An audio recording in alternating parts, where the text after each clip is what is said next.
اعوذ باللہ من الشیطان الرجیم بسم اللہ الرحمن الرحیم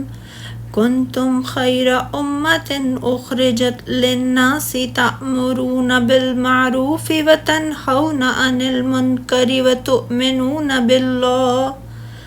ولو آمن اہل الکتاب لکان خیر لہم منہم المؤمنون واکثرہم الفاسقون لن يضروكم إلا أذى وإن يقاتلكم يولوكم الأدبار ثم لا ينصرون ضربت عليهم الذلة أينما ثقفوا إلا بحبل من الله وحبل من الناس وباءوا بغضب من الله وضربت عليهم المسكنة ذلك بأنهم كانوا يكفرون بآيات الله ويقتلون الأنبياء بغير حق ذلك بما عصوا وكانوا يعتدون۔ تم بہترین امت ہو جو لوگوں کی اصلاح کے لیے پیدا کی گئی ہے۔ تم نیک کاموں کا حکم دیتے ہو، برے کاموں سے روکتے ہو،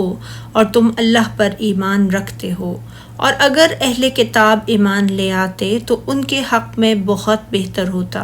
ان میں بعض ایمان والے بھی ہیں مگر ان کے اکثر نافرمان ہیں۔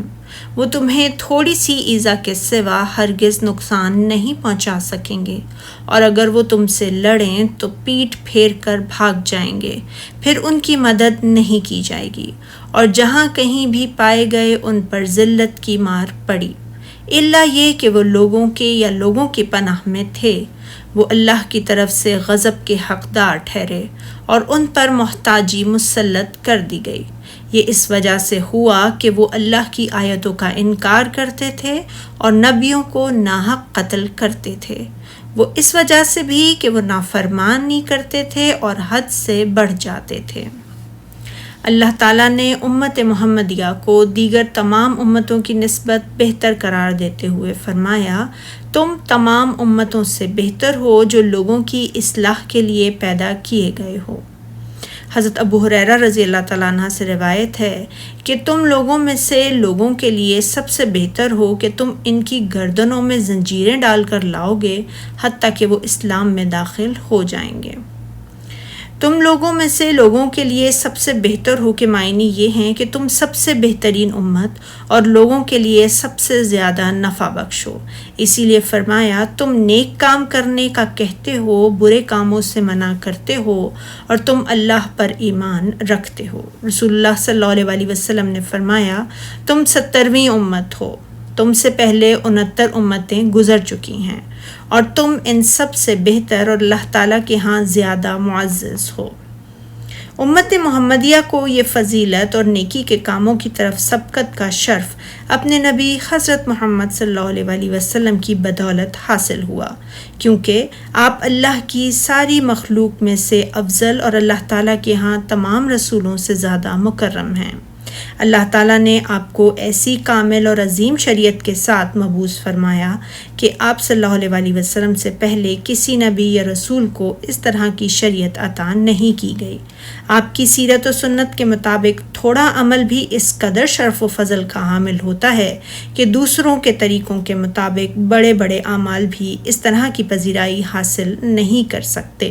رسول اللہ صلی اللہ علیہ وسلم نے فرمایا، مجھے وہ کچھ عطا کیا گیا ہے جو دیگر انبیاء کرام میں سے کسی کو بھی نہیں دیا گیا۔ ہم نے عرض کیا، اللہ کے رسول صلی اللہ علیہ وسلم وہ کیا؟ فرمایا، روب کے ساتھ میری مدد کی گئی ہے،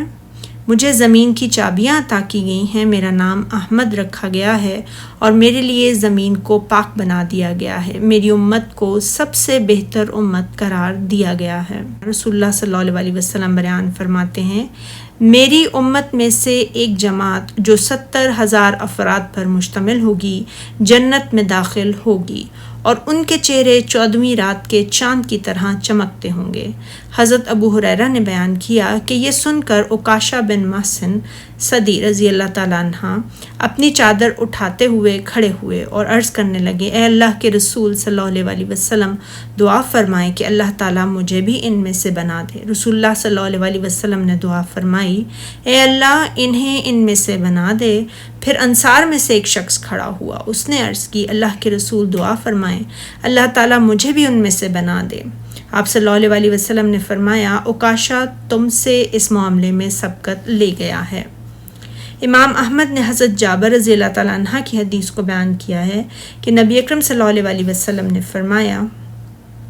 مجھے امید ہے میری امت کے میری اتباع کرنے والے لوگ قیامت کے دن جنت میں جانے والے 1/4 ہوں گے۔ تو ہم نے اللہ اکبر کہا۔ پھر آپ صلی اللہ علیہ وسلم نے فرمایا، مجھے امید ہے کہ وہ جنت میں جانے والوں کا 1/3 ہوں گے۔ تو ہم نے پھر اللہ اکبر کہا۔ آپ صلی اللہ علیہ وسلم نے فرمایا، مجھے امید ہے کہ وہ نصف ہوں گے۔ حضرت عبداللہ بن مسعود کی روایت ہے کہ رسول اللہ صلی اللہ علیہ وسلم نے ہم سے فرمایا، کیا تم اس بات سے خوش نہیں کہ تم اہل جنت میں سے 1/4 بن جاؤ؟ ہم نے یہ فرمان سن کر اللہ اکبر کہا تو آپ نے فرمایا، کیا تم اس بات سے خوش نہیں کہ اہل جنت میں سے 1/3 بن جاؤ؟ ہم نے اللہ اکبر کہا تو آپ صلی اللہ علیہ وسلم نے فرمایا کہ مجھے امید ہے کہ تم اہل جنت میں سے نصف ہوگے۔ رسول اللہ صلی اللہ علیہ وسلم نے فرمایا، اہل جنت 120 صفیں ہوں گی، جن میں سے 80 صفیں اس امت پر مشتمل ہوں گی۔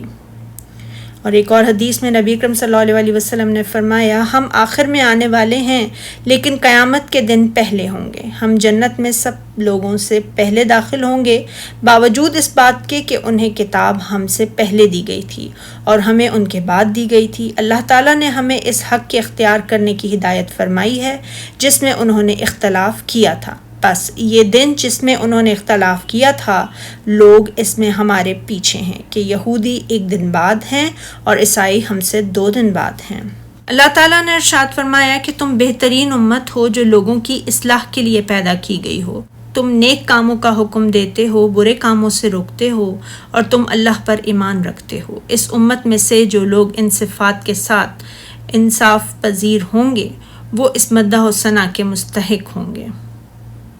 حضرت عمر بن خطاب نے اپنے ایک حج کے موقع پر لوگوں کی جلد بازی کو دیکھا تو انہوں نے اس آیت کریمہ کو تلاوت فرمایا اور فرمایا، جس شخص کو یہ بات پسند ہو کہ وہ بہترین امت میں سے بن جائے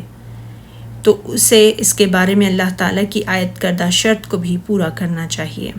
اور وہ شخص ان اوصاف سے اتصاف پذیر نہ ہو تو وہ ان اہل کتاب سے مشابہت رکھتا ہوگا جن کی مذمت کرتے ہوئے اللہ تعالیٰ نے فرمایا سورہ مائدہ میں، وہ برے کاموں میں سے جو وہ کرتے تھے ایک دوسرے کو روکتے نہیں تھے، بہت برا تھا جو وہ کرتے تھے۔ یہی وجہ ہے کہ ان صفات کی وجہ سے اس امت کو مدح کرنے کے بعد اللہ تعالیٰ نے اہل کتاب کی مذمت کرتے ہوئے فرمایا کہ اگر اہل کتاب بھی ایمان لے آتے اس دین و شریعت پر جسے حضرت محمد صلی اللہ علیہ وسلم پر نازل کیا گیا تو ان کے لیے بہت اچھا ہوتا۔ ان میں ایمان لانے والے بھی ہیں لیکن تھوڑے اور اکثر نافرمان ہیں، یعنی ان میں سے کم ہیں جو اللہ تعالیٰ پر اور اس پر جو تمہاری طرف اور جو ان کی طرف نازل کیا گیا اس پر ایمان لانے والے ہوں، جبکہ ان میں سے اکثر لوگ ضلالت و کفر اور فسق و معصیت کو اختیار کیے ہوئے ہیں۔ پھر اللہ تعالیٰ نے اپنے مومن بندوں کو خبر دیتے ہوئے اور انہیں بشارت سناتے ہوئے فرمایا کہ کافر و ملحد اہل کتاب کے مقابلے میں انہیں فتح و نصرت حاصل ہو گئی۔ ارشاد فرمایا، اور یہ تمہیں خفیف سی تکلیف کے سوا کچھ نقصان نہیں پہنچا سکیں گے، اور اگر تم سے لڑیں گے تو پیٹ پھیر کر بھاگ جائیں گے، پھر ان کو مدد بھی کہیں سے نہیں ملے گی۔ چنانچہ ایسا ہی ہوا، اللہ تعالیٰ نے خیبر کے دن انہیں ذلیل و رسوا کر کے اس کی ناک کو خاک آلود کر دیا، اور اسی طرح اس سے پہلے اللہ تعالیٰ نے مدینہ کے تمام یہودیوں بنو قینقہ، بنو نذیر، بنو قریظہ کو بھی ذلیل و رسوا کر دیا تھا۔ اسی طرح شام کے عیسائیوں کی شان و شوکت کو حضرات صحابہ اکرام نے خاک میں ملا دیا تھا اور انہیں ملک شام سے ہمیشہ ہمیشہ کے لیے محروم کر دیا تھا۔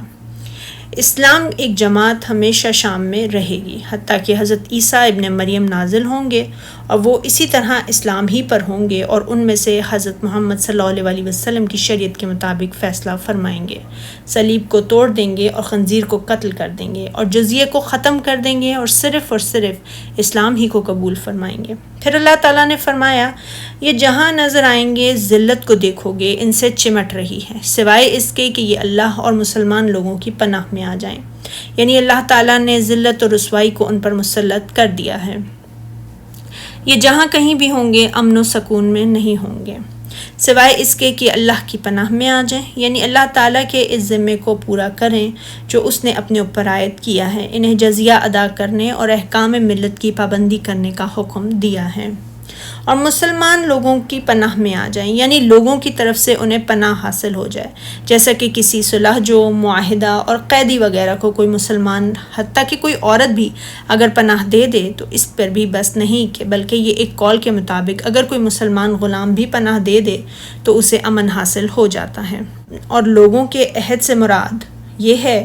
کہ اور یہ لوگ اللہ کے غضب میں گرفتار ہیں، کیونکہ یہ غضب الہی ہی کے مستحق ہیں، اور ناداری اور ان سے لپٹ رہی ہے، یعنی قدرن اور شرن سے انہوں نے اپنے لیے لازم کر لیا ہے۔ اسی لیے تو فرمایا کہ یہ اس لیے کہ وہ اللہ کی آیتوں سے انکار کرتے تھے اور اس کے پیغمبروں کو ناحق قتل کر دیتے تھے، اور اس بات کو انہوں نے تکبر، بغاوت اور سرکشی اور حسد کی وجہ سے اختیار کیا، تو اس کے نتیجے میں اللہ تعالیٰ نے بھی ذلت و رسوائی اور ناداری کو بھی ان پر ہمیشہ ہمیشہ کے لیے مسلط کر دیا کہ دنیا کے بعد آخرت میں بھی ذلت و رسوائی ہی ان کا مقدر ہوگی۔ پھر اللہ تعالیٰ نے فرمایا ہے کہ یہ اس لیے کہ نافرمانی کیے جاتے تھے اور حد سے بڑھے جاتے تھے، اللہ تعالیٰ کی آیات کے ساتھ کفر اور اللہ تعالیٰ کے پیغمبروں کے قتل پر اس بات نے انہیں آمادہ کیا کہ اللہ تعالیٰ کے احکام کی کثرت کے ساتھ نافرمانی کرتے تھے، گناہوں کو بہت زیادہ ارتکاب کرتے تھے، اللہ تعالیٰ کی شریعت میں حد سے بڑھ جاتے تھے۔ اللہ تعالیٰ ان تمام باتوں سے ہمیں محفوظ رکھے۔ سبحانک اللہم و بحمدک، اشہد ان لا الہ الا انت، استغفرک و اتوب الیک۔